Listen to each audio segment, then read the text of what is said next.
If the world were like a Sleep Number mattress, everything would adapt for your comfort. Your coffee would never get cold. Your flight would always be on time. And your mattress would always respond to you and your unique sleep needs. Sleep Number mattresses are designed to respond to your body and shift with your changing life, helping you fall asleep faster and stay asleep longer. To experience a whole new world of comfort, visit a Sleep Number store or go to sleepnumber.com. Sleep Number. To a good life sleep. Every team, every topic, everywhere. This is Believe.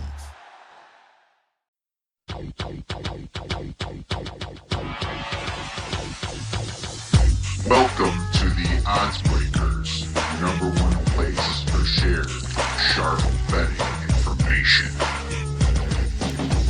Welcome back to podcast 3 of 2026. I'm your host, Kiev O'Neil. You can follow me on Twitter at OBKiev. Follow us at The Odds Breakers. Follow us on social media / The Odds Breakers. This episode is being brought to you by FanDuel Sports, a proud partner with the NFL. If you like to support the Odds Breakers and benefit from our premium plays, please visit theoddsbreakers.com, click shop, become a member, pick game. For winning cappers, get the premium plays before the line moves. You can also support us on patreon.com. If nothing else, please visit the Odds Breakers and become a free Picks and Telegram subscriber. If you are listening to this podcast, I am in Puerto Vallerta, hopefully. Had to record it a little bit early, recording it on Monday late afternoon, because I'm just not going to be able to record easily down there. Maybe on Friday I can bust out a quick one for college basketball like we usually do, and any maybe prop plays for the NFL. We still do our TikTok playoff props. Might do a few teasers here and there.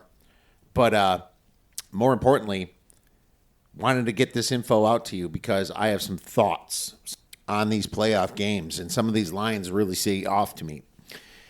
So can't wait to talk about that with you on a short episode.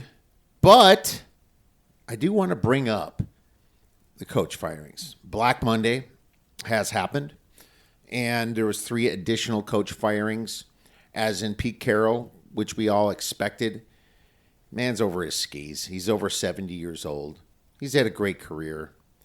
But, man, I mean, just attacking it with Geno Smith, don't get me wrong. There was nothing out there, and the Raiders just do not know how to draft. Was a very poorly run organization. Maybe Tom Brady can fix it. He sure didn't affect anything from the beginning here as they went and drafted Ashton Denty, which was a terrible draft pick.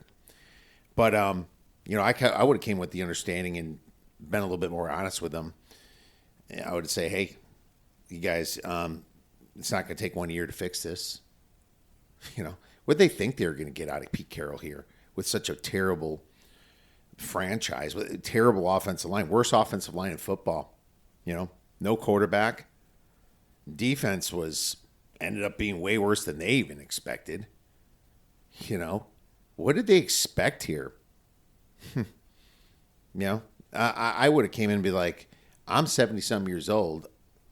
If you're really giving me 3 years to try to change this, I need some insights on who we're going to draft and things like that. But, Carroll came in there and didn't say much, I guess, and just way over his skis. But no surprise there. The next one, Jonathan Gannon, was maybe a little bit more of a surprise to people, but not to me. As you know, being in Arizona, I'm pretty close to the Cardinals organization. The way the vibe has been in the front office has been very poor. And, Jonathan Gannon was fired by Kyler Murray more than anything. They had some pretty good draft picks, and to be honest with you, they're kind of a formidable team, just losing a lot of one-score games. But that's Kyler Murray's fault, and the fact that you had a backup playing most of the year, They also got very, very injured. Very injured. The team actually wasn't that bad against the run. It was against the pass, and they drafted a cornerback from Michigan. Was his name Johnson? Anyways, it wasn't enough. But it was also just a lot of injuries, and it's his first year. A lot of bad luck came with that, with Gannon. I think that your success is kind of a marriage between your quarterback, your front office, and the coach. But, whenever you see this kind of dysfunction, it's not going to work out. You need all three in. Right now, the Bears have the coach. I think they have the quarterback. Caleb's got it still. I'm very happy from what I saw. The man's got amazing arm talent, but still a little bit out there. I'm still not completely sold mentally, but what I saw this year was great. But he wouldn't have been great unless he had Johnson, unless he had Ben Johnson, right? Unless he had that offensive coach. I mean, it's a difference between quarterback success and quarterback failure. I mean, if Mitch Trubisky had Ben Johnson, he might have ended up awesome. This is kind of something you never know. But that's what it takes, and that's why some of these coaches find new life, like Andy Reid after leaving Philadelphia when their ownership was nuts, bad GM, and then they notice how great he was on the Chiefs, But anyways, these are NFL organizations. They make stupid decisions because they can, just the way it is. They're monopolies. But anyways, it's going to be interesting to see who's hired. You're going to see a lot of people interviewed that shouldn't be interviewed, a.k.a. the Rooney Rule. We could say a lot about that. Is that actually helping or is it actually maybe hurting? You're going to see some candidates that you never heard of. I just think that hiring a coach is sometimes easier than hiring a GM. I mean, the GM has to understand players, has to understand numbers, has to understand scouts, has to understand true needs, have to understand why players might be disgruntled, and they really have to understand agents. You see a lot of GMs completely fail. But it all starts from the top. If you're incompetent at the top, it really doesn't matter. And there's a lot of NFL teams that are completely incompetent. And that's why you keep seeing the coaching carousel. 6 to 8 coaches fired every single year in the NFL. Curious to see what happens with Atlanta. I think they have a lot of talent. If I was going to a team, I'd rather go to Atlanta than the Cardinals, than definitely the Raiders. Though I do have Tom Brady there a little bit. But he's just a 10% owner, right? But yeah, I suppose if you're ready to win right now, you'd want to go to Atlanta. Cleveland's a mess. Stefanski was always overrated. There's the coach of the year people are just complete idiots, and they're going to give it to Vrabel this year, who had the easiest schedule, just like Stefanski did. And then obviously the Tennessee Titans, who's already at the bottom, but they're kind of creeping a little bit. I kind of like them. They're going to need a new coach. And the New York Giants with Tony Daboll. I think the Giants are actually the other team that's kind of ready to win right now. They do have a lot of talent on that roster. It's just that Daboll was over his skis. He didn't understand defense. He just kind of knew how to call some plays. I'm not even sure if he was all that great at that or if it was just Josh Allen when he was the offensive coordinator at the Bills. Was he that great? I don't know. It doesn't really look like it now, especially when you see Danny Dimes go to the Colts and do pretty well for a while till the middle of the season. Then he got hurt. But anyways, let's get into some of these wonderful lines, shall we? And starting out with the Rams versus the Panthers. The Rams are minus 10.5. The total of this game is 46.5. I mean, the Rams lost to the Panthers this year, but do you think they're going to make that mistake this year? I really don't think so. This is one of the biggest spreads I've ever seen. This is one of the most fraudulent playoff teams that I have ever seen. From an EPA perspective, defensively, let's just go to just start with normal EPA per play. Carolina is 23rd. Dropback EPA, this team is 24th, and rush EPA, they're 27th. That's a team that should not be in the playoffs via their defense. thank God they're in that awful NFC South division. Because this team is definitely below average. From an offensive EPA perspective, the Carolina Panthers are 26th. Even worse. Dropback EPA, 25th. Rush EPA, not as bad at 18th. They did get something out of Dowdle and a little bit out of Chuba Hubbard. But this team would be weird. When they're winning in the fourth quarter, even if they're playing a bad team, they would lose. And when they're losing in the fourth quarter, a lot of times when they're playing a good team like the Bills and the Rams, they won. But the Rams are now getting Devontae Adams back, who they've lost for, 4 weeks now? 5, something like that. Massive improvement. They're coming in the playoffs hot. They're coming in pissed off. They wanted the number 1 seed. They got reffed out of it in that game against Seattle, if you remember. So even though my number from an efficiency standpoint is -8.5, my power rating is -9.5, I could only lay the points here. But I got better plans for this one. I don't know how many points the Carolina Panthers are going to score. So the only way I could look is a team total over on the Rams. But I could see the Carolina scoring some points because they're good when they're losing. So probably have to hold off a little bit on that one. But it's just very volatile. And maybe something I just don't want to quite get involved in the total just yet. And one thing you also have to look for is the weather. Because the weather coming in hot, baby. We don't know what the weather's going to look like yet as it's early in the week. Next game, the Packers versus the Bears. This is straight pick'em. There's no DraftKings and FanDuel. FanDuel, the best book. Our friends at FanDuel always have the 1.5s. DraftKings has Packers plus the 1.5 -120. And FanDuel has the Bears plus 1.5 -122. You can literally tease both sides right now.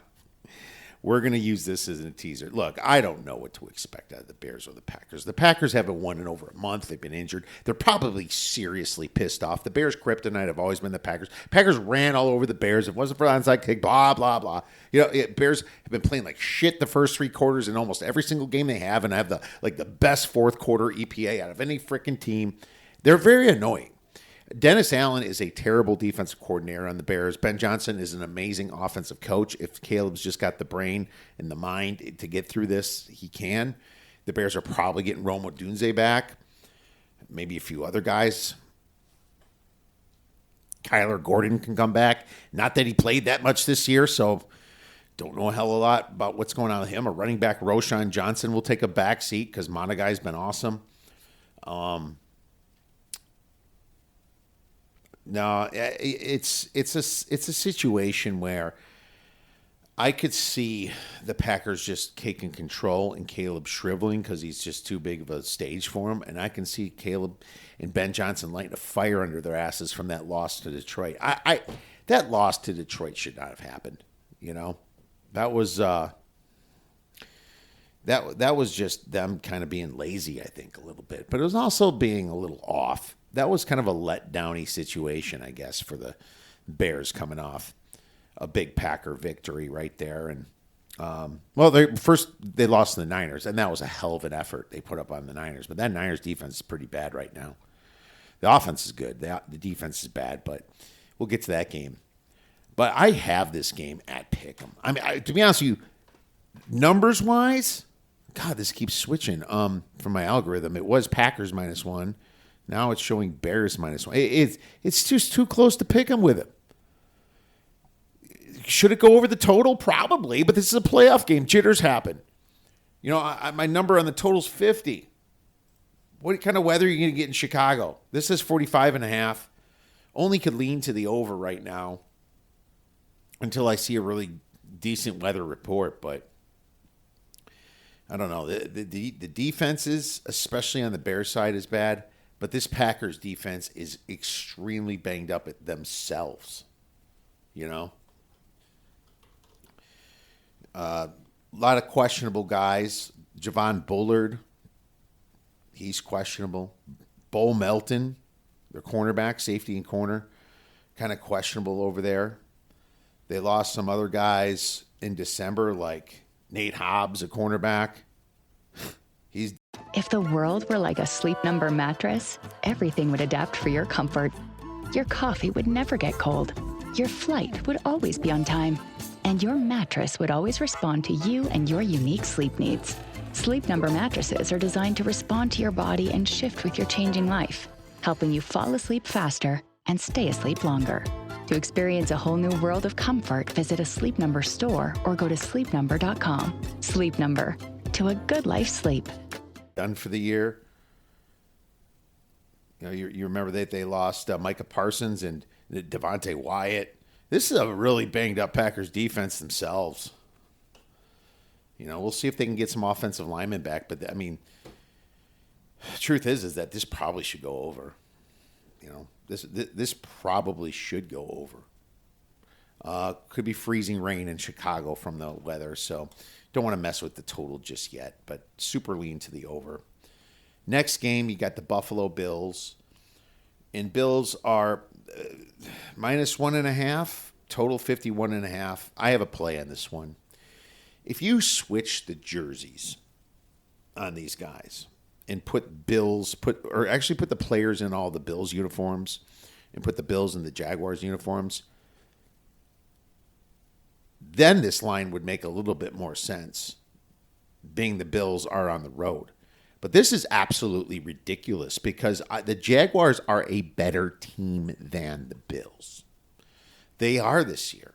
Numbers don't lie, and maybe the stage is a little bit too big, but I remember a couple years ago that the Jaguars did make the playoffs, and they did win a playoff game 3-4 years ago. They lost against the Chiefs and some really bad calls and a fumble, if you remember that. But I remember it pretty well. From the offensive side of the ball, Jacksonville ranks 12th in EPA, kind of getting better as the season progressed. The Bills are third. You know, that's why the Bills are getting so much love. But that Bills defense has been pretty dang bad. You know, the Jaguars rank 5th in EPA per play on defense, while the Bills are 13th. It's like the same distance almost.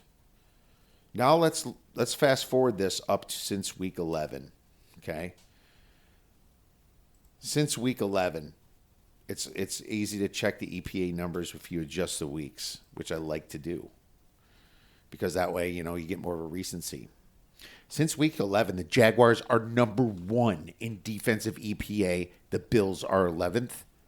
And on offense, the Jaguars are number 6 in offensive EPA, and the Bills are number 4. Had the Bills had a harder schedule? I don't know, maybe. That was more towards the beginning of the year, right? When they played Baltimore and a healthier Kansas City. But down the stretch here, has not been looking that great for the Bills. I think the wrong team's favored. It's not a popular play because you're going against Josh Allen, who can be Superman. But this Jaguars team is better than people think. And they're going to be ready for the Bills, and the Jaguars finally have a coach. Take the Jaguars plus 1.5 points for 2 stars. How much you want to make a bet I can throw a football over the mountains? Next game, we have the San Francisco 49ers against the Philadelphia Eagles. Eagles are now minus 4.5. The total is 44.5.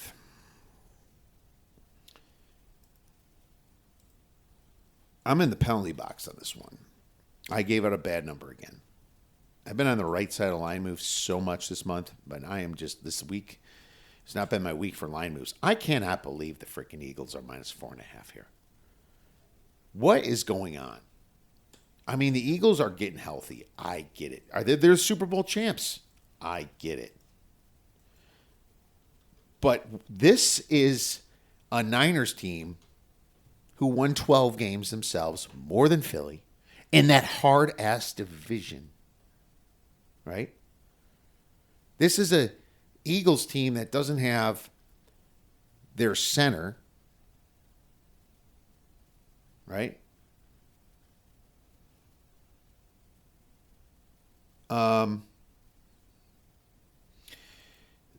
This is a Philadelphia team that looks completely lethargic, and too many people have been complaining this year about playing time and getting snaps.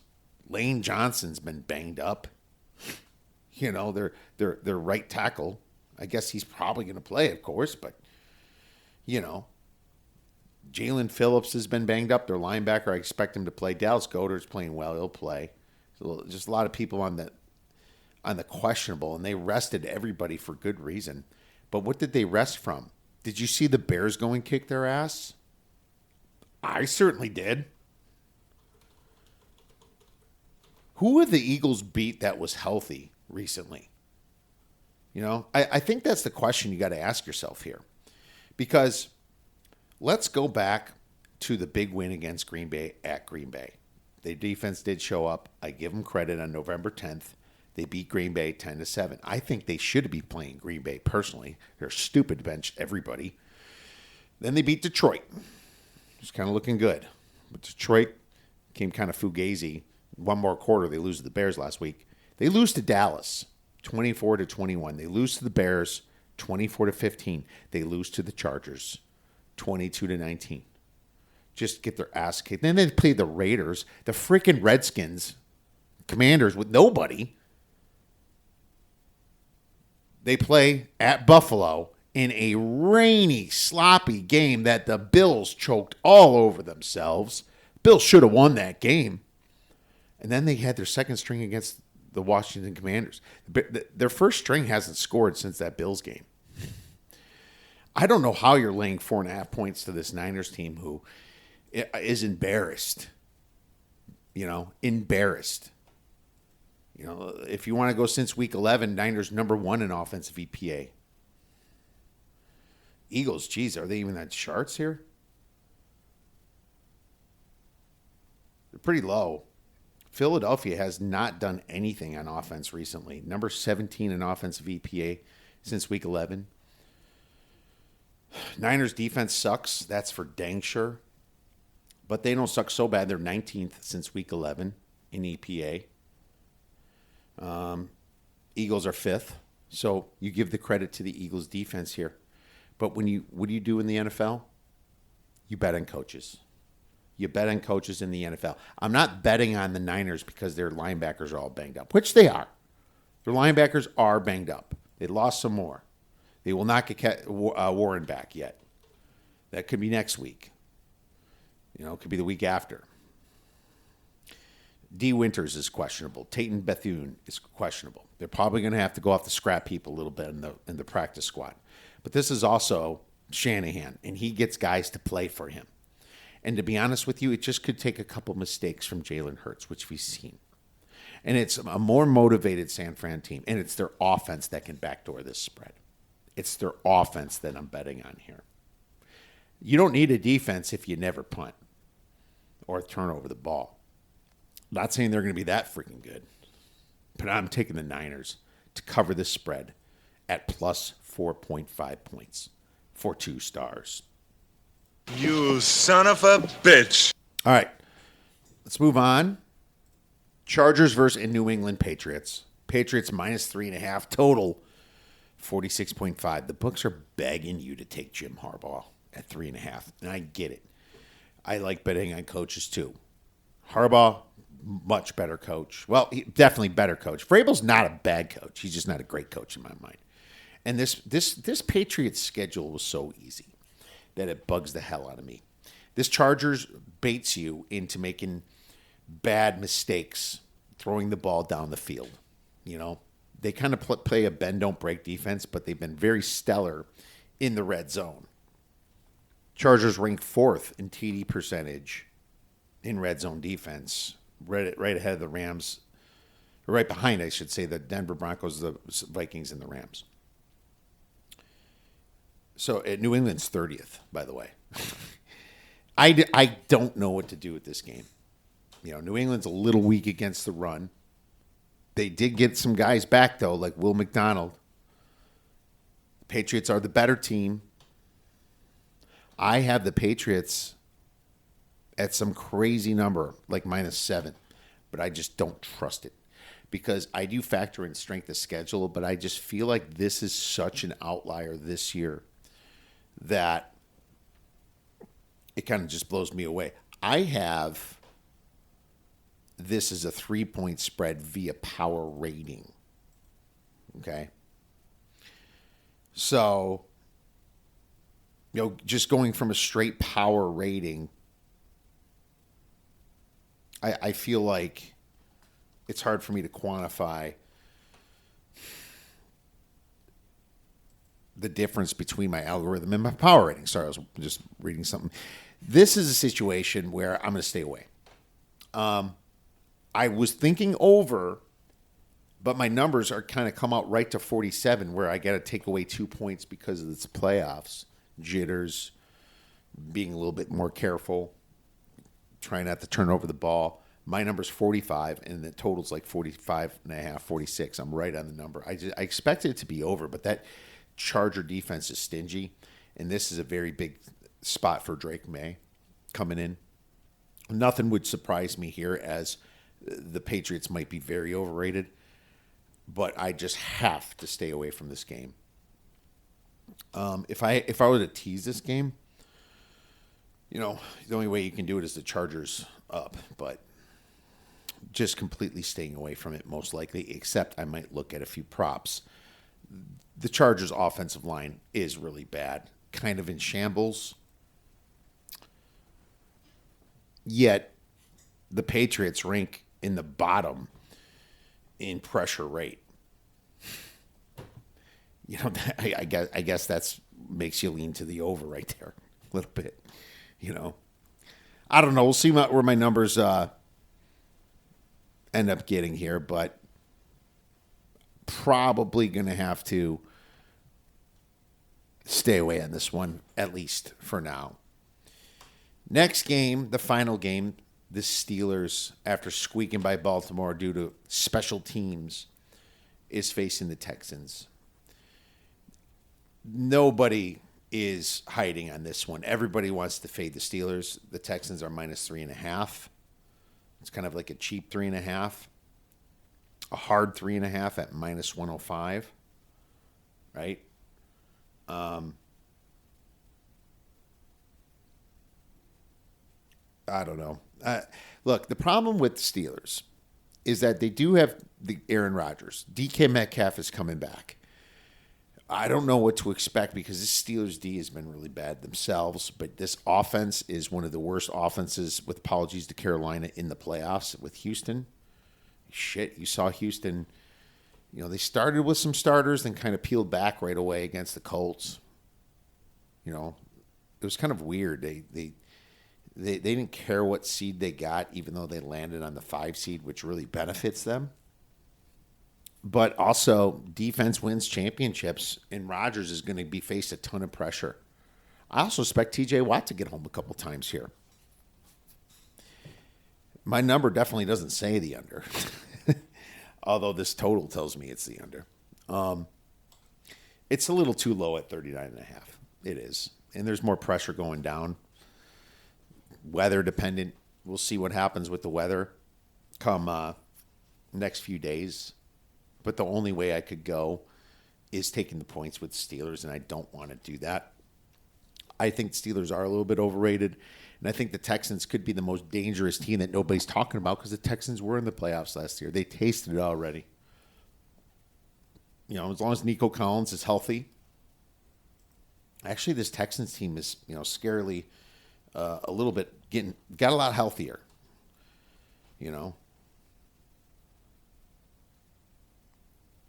I mean, they lost a running back a long time ago, so I'm not super worried about that. They lost Tank Dell a long time ago.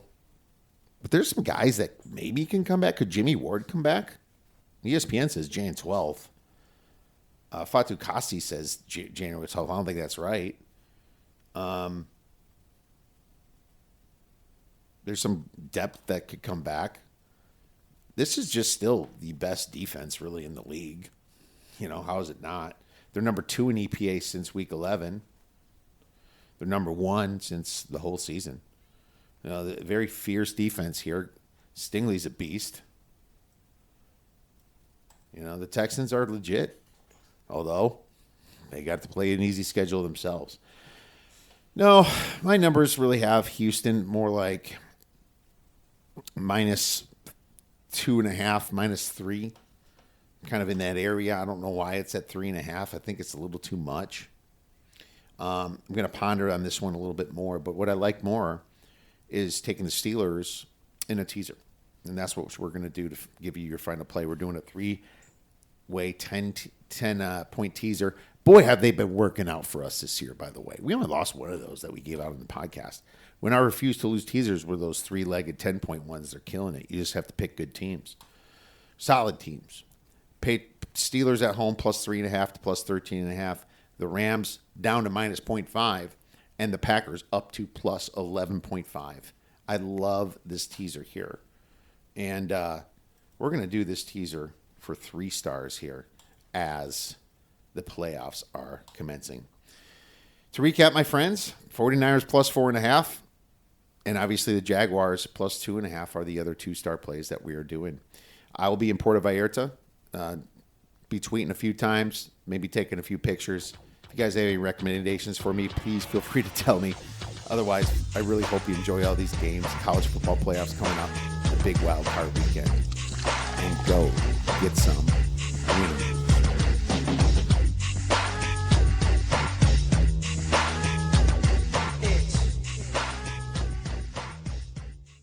If the world were like a Sleep Number mattress, everything would adapt for your comfort. Your coffee would never get cold. Your flight would always be on time. And your mattress would always respond to you and your unique sleep needs. Sleep Number mattresses are designed to respond to your body and shift with your changing life, helping you fall asleep faster and stay asleep longer. To experience a whole new world of comfort, visit a Sleep Number store or go to sleepnumber.com. Sleep Number, to a good life sleep. If you like the show, please take a moment to rate, review, and subscribe. It really does help the show to grow. Thank you for listening.